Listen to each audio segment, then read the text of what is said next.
Last June, a software company sold for $80 million in cash.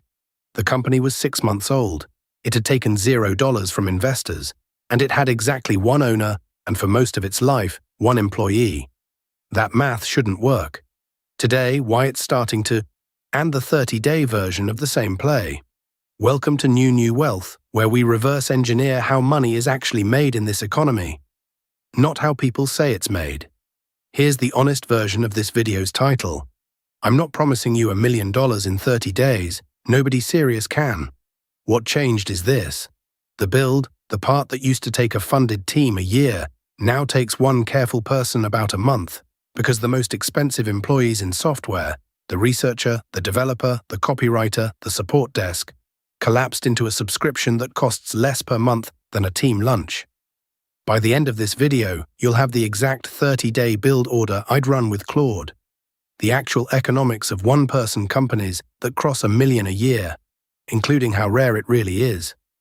And the 3 failure modes that kill most of these businesses in the first 90 days. This one is worth saving.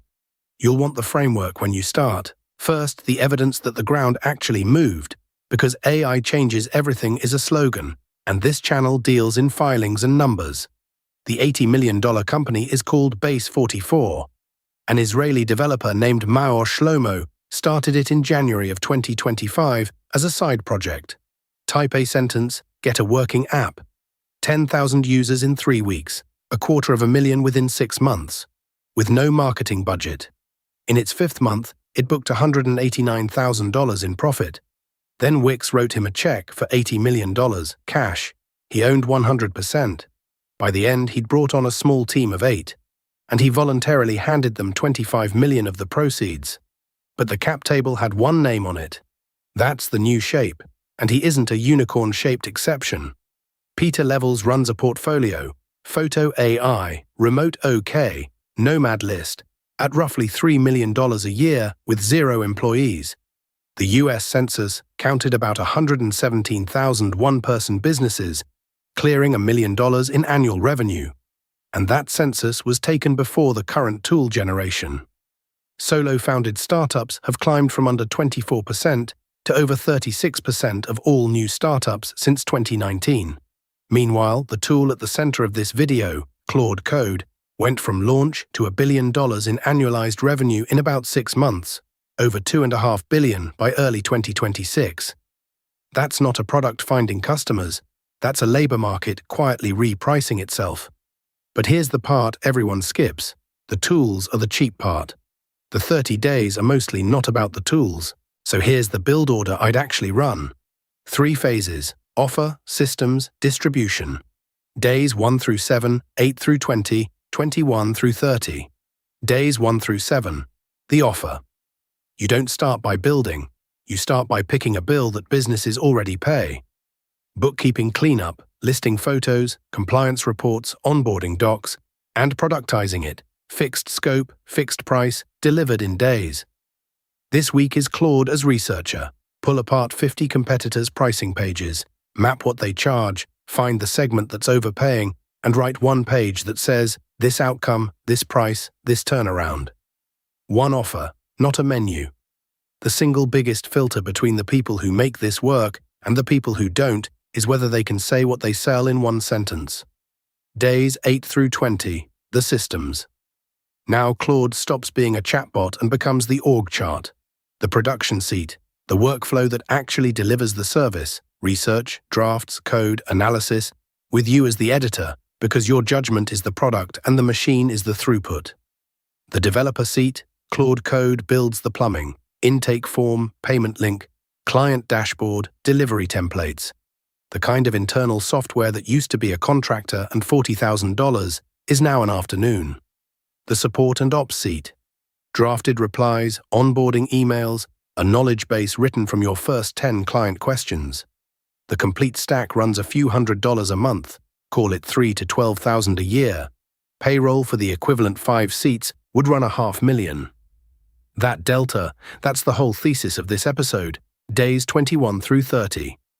Distribution, the unglamorous part that decides everything.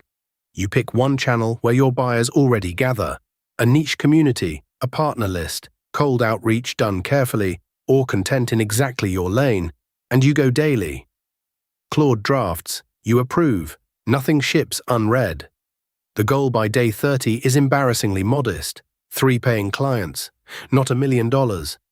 3 strangers who paid, because 3 strangers paying is proof of a machine, and a machine is the thing you scale. Now the numbers, because $1 million business is a phrase people wave around, and this channel runs the arithmetic. $1 million a year is $83,000 a month.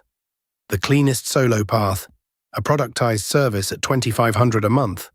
That's 34 clients. 34, not 34,000 users. A digital product path needs about 420 sales a month at $199. Both accountable. Neither requires an audience of millions. Here's what makes the solo version interesting to an analyst. Margin. A traditional agency doing $1 million in revenue keeps maybe 15 to 20% after salaries and office. The one-person version, with software instead of staff, routinely keeps 70 to 80, which means $1 million solo business can put more actual cash in the owner's pocket than a $5 million firm with a team. Revenue per employee is the metric of this decade, and the one-person company breaks the scale. And now the honest number, the one the gurus leave out. What share of solopreneurs ever cross $1 million? One survey says around 3.6%. A stricter dataset says 0.2, somewhere between 1 in 30 and 1 in 500. That's the real distribution. The 30 days don't guarantee you land in it, they just mean the cost of finding out collapsed from a funded year to one focused month. That is a genuinely new trade, and it's the actual reason to run the play. So if the tools are this good, why doesn't everyone who tries this get rich? 90 days in, most of these businesses are dead. 3 failure modes in order of body count. Failure mode 1, selling the tool instead of the outcome.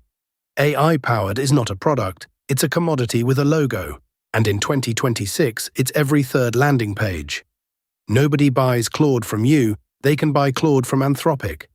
They buy the bookkeeping done, the report filed, the pipeline full. Base44 didn't sell AI. It sold your app working in an afternoon. The moment your pitch names the model instead of the result, you've joined the 90%.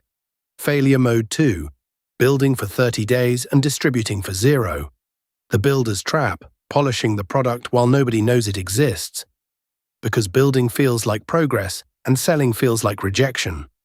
The machine can't fix this one. It's psychology, not software. This is why the plan spends its final 10 days entirely on distribution, and why the day 30 target is 3 paying clients, not a finished product. Revenue is the only proof of demand. Everything else is a hobby with expenses.